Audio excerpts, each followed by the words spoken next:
Vajiraman Ravi has been still there even during my mains preparation, during both my attempts 2023-24. I started my preparation in 2018 here as a foundation batch student, and finally I'm again back here 6 years later. The life has come full circle finally. I post-graduated actually in year 2018. After that I came to Vajiraman Ravi, as the name has always been there, where I was completely clueless कि क्या करना है क्या नहीं. And that year I think ये join किया test series मैंने, and we had those regular feedback sessions. GS we had GS. I was enrolled for the GS thing. I had that regular feedback session after every copy that was checked. We had those mentoring sessions going on.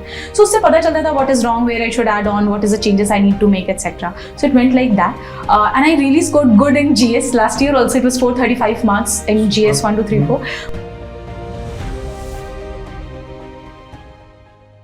Hello friends, I am Akash Nigam and I have secured All India rank 418 in this year's UPSC Civil Services examination. मेरा जो optional था वो political science and international relations था, और उसका ही मैं अपना resource जो मैंने यूज़ किया और क्या तरीके मैंने अपनाए जिससे मेरा फर्स्ट अटेम्प्ट में ये एग्ज़ाम क्लियर हुआ, तो ऑप्शनल की मैं रिसोर्सेज, अप्रोच और स्ट्रैटेजी आपके साथ शेयर करूंगा. कहीं ना कहीं मेरा बेस जो था वो बन गया था, लेकिन जो आपका कॉलेज की जो आपकी पढ़ाई होती है ऑप्शनल की या फिर पॉलिटिकल साइंस की, वो थोड़ी सी डिफरेंट होती है एज कम्पेयर टू दी आपकी जो यूपीएससी में रिक्वायर्ड है, क्योंकि यूपीएससी जो है वो स्पेसिफिक चीज़ें आपसे जानना चाहता है. तो अगर आपका ग्रेजुएशन है ऑप्शनल में, किसी भी ऑप्शनल में, पॉलिटिकल साइंस या फिर कुछ भी हो सकता है जो आप लेना चाहते हो आगे, ये मत सोचो कि आप सिर्फ ग्रेजुएशन के का जो रिसोर्सेस है उसे पढ़ के या थोड़ा सा उसमें कॉम्प्लीमेंट करके कर सकते हो. आपको यूपीएससी के लिए एक स्पेसिफिक स्किल चाहिए ऑप्शनल की आंसर राइटिंग की, उससे आपको सीखना पड़ेगा.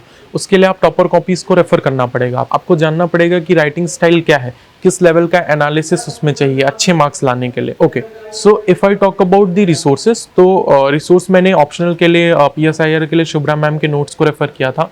दे are the best in the market. वो मैंने दोनों पेपर्स के लिए, पेपर 1 और पेपर 2 यूज किया था. Along with that Utkarsh Dwivedi sir के नोट्स जो उनके ब्लॉग पे अवेलेबल है, उनका भी मैंने यूज़ किया था स्पेशली फॉर पेपर 2, क्योंकि पेपर 2 में जो 2B पोर्शन है उसमें इंट्रो कंक्लूजन फॉर्मेट में उन्होंने काफ़ी अच्छे से दे रखा, तो वो आप यूज़ कर सकते हो. हालांकि कंप्लीटली उन पे रिलाई नहीं किया था मैंने उसमें, क्योंकि करंट का पोर्शन मिसिंग था, तो वो मैंने खुद से उसमें एडिशन किया था.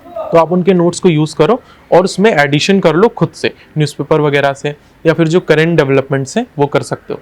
तो शुभ्रा मैम के नोट्स आपकी बेस बनाने के लिए, एंड देन अगेन आप टॉपर को रेफर कर सकते हो to take your preparation to the exam level. Optional में एक मोस्ट इंपॉर्टेंट चीज होती है वो है पीवाईक्यू, क्योंकि ऑप्शनल में बहुत ज्यादा रिपीट होता है. इस बार तो 2 क्वेश्चन जो थे EU और NAM पे, वो 2023 में भी आए थे और इस बार भी आए, तो जस्ट 1 ईयर आफ्टर उन्होंने रिपीट कर दिया क्वेश्चंस. तो पीवाईक्यूज की बहुत ज़्यादा इंपॉर्टेंस है ऑप्शनल में. तो पीवाईक्यूज को अगेन एंड अगेन आप जो उनका सोल्यूशन है वो यूज़ कर सकते हो. मैंने एक PW ओनली IAS का जो ऑप्शनल का बुकलेट था सॉल्व्ड वाला, वो यूज़ किया था. उसको मैं शेयर कर दूंगा अपने टेलीग्राम चैनल पे, तो वहाँ से आप उसे ले सकते हो. वो काफ़ी उसमें आंसर्स जो है अच्छे से दिए हुए हैं. और ऑप्शनल के जो पीवाईक्यूज हैं वो अगेन शुभ्रा मैम के नोट्स में भी कवर हो जाते हैं, तो आप पढ़ सकते हो. ऑप्शनल के लिए मैंने कोई coaching as such offline join नहीं करी थी. मैंने जो नोट्स थे उनको मेजरली रेफर किया था, और मेरा बैकग्राउंड भी था इसमें, तो वो मेरी हेल्प उससे हो गई थी काफी. मैं कुछ स्पेसिफिक चीजें बताना चाहूंगा पेपर 1 एंड पेपर 2 दोनों के लिए, जो आपको हेल्प कर सकती हैं. जो पेपर 1A है, political theory portion, Indian political thought और वेस्टर्न पॉलिटिकल थॉट, जो ये पोर्शन है ये कहीं ना कहीं आपको इसमें एक थियरेटिकल पोर्शन है, तो आपको इसमें दिखाना है कि आपको अंडरस्टैंडिंग है. अगर जस्टिस पे क्वेश्चन आ रहा है तो आपको वो वोकैबुलरी यूज करनी है, कुछ लाइंस को यूज करना है, इंट्रो में, कंक्लूजन में, बॉडी में, हर जगह दिखना चाहिए कि आपकी थ्योरेटिकल अंडरस्टैंडिंग है.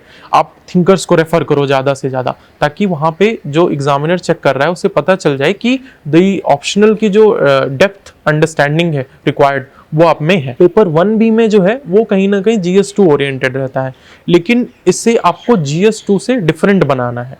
वो कैसे बनाओगे आप पेपर 1A का जो पोर्शन है उसके थिंकर्स को यूज करो पेपर 1B में, जहाँ पे भी हो सकता है. जैसे कि अगर फंडामेंटल राइट्स पे क्वेश्चन आता है तो आप लास्की की जो है थ्योरी ऑफ राइट्स, उसे आप यूज कर सकते हो, इंट्रो में भी, बॉडी में भी और कंक्लूजन में भी। तो इस तरीके से आपको दोनों पेपर 1A और 1B को लिंक करके आंसर्स लिखने हैं 1B के, ताकि आपको मार्क्स और फेच हो वहां पे। पेपर 1B में आप देखोगे तो कहीं ना कहीं उसमें भी थियोरेटिकल क्वेश्चंस आ रहे हैं, जैसे इस बार कॉन्स्टिट्यूशनल मोरालिटी पे उन्होंने पूछा और मूवमेंट्स वगैरह पे क्वेश्चन आते हैं, दलित मूवमेंट एक्सेट्रा।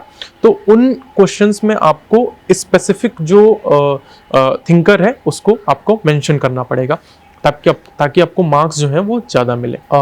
ये हो गई पेपर 1A की आंसर राइटिंग के बाद 1B की। और if I talk about paper 2, तो पेपर 2A अगेन वो थोड़ा सा थियोरेटिकल पोर्शन हो जाता है। तो उसमें जैसे कि जो सबसे पहले थ्योरी ऑफ इंटरनेशनल रिलेशंस है, देन जो कंसेप्ट्स है, balance of power, security etcetera and UN system etcetera, तो इन सब में आप हर एक लेवल पे अगेन आपको पेपर 1A वाली अप्रोच फॉलो करनी है, कि इसमें आपको थिंकर्स को भी लिखना है, आपको कोट भी करना है, लाइंस भी लिखनी है उनको मल्टीपल लेवल्स पे, ताकि आप एग्जामिनर को दिखा सको कि 1A की 2A की जो थ्योरेटिकल अंडरस्टैंडिंग रिक्वायर्ड है वो आप में है।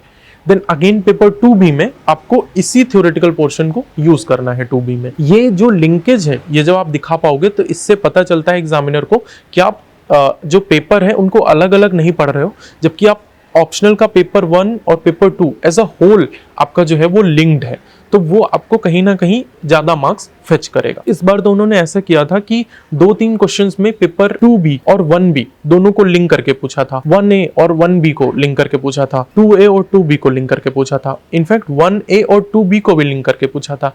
जैसे कि हम जो 2A पोर्शन है उसमें एक थिंकर पढ़ते हैं जोसेफ नाइट, सॉफ्ट पावर, तो उसको इन्होंने इस बार लिंक कर दिया था एंटोनियो ग्रामची, जो कि हम पेपर 1A में पढ़ते। एक थ्योरी हम पढ़ते हैं न्यू लिबरलिज्म, तो उसको उन्होंने नेहरूवियनिज्म से लिंक कर दिया था।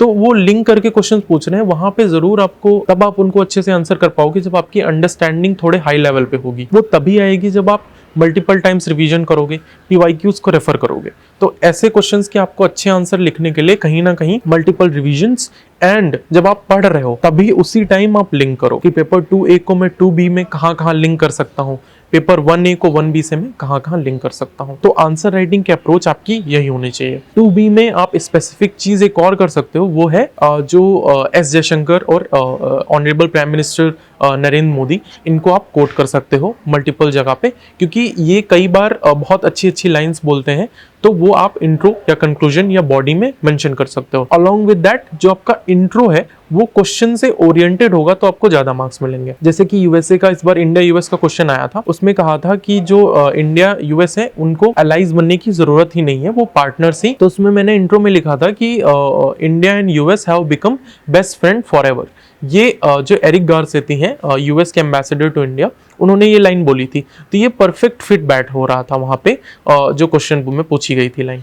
तो ऐसे जब आप इंट्रो और कंक्लूजन लिखोगे तो आपको थोड़े मार्क्स ज्यादा मिलेंगे। तो ऑप्शनल के लिए आप यही स्ट्रेटेजी यूज करो। इन summary I can say topper copies को अगेन एंड अगेन रीड करो, जो नोट्स हैं टॉपर नोट्स उनको रेफर करो, लेकिन उसमें एडिशन खुद से करो, और आंसर राइटिंग की अप्रोच जो मैंने बताई है उसे फॉलो करो।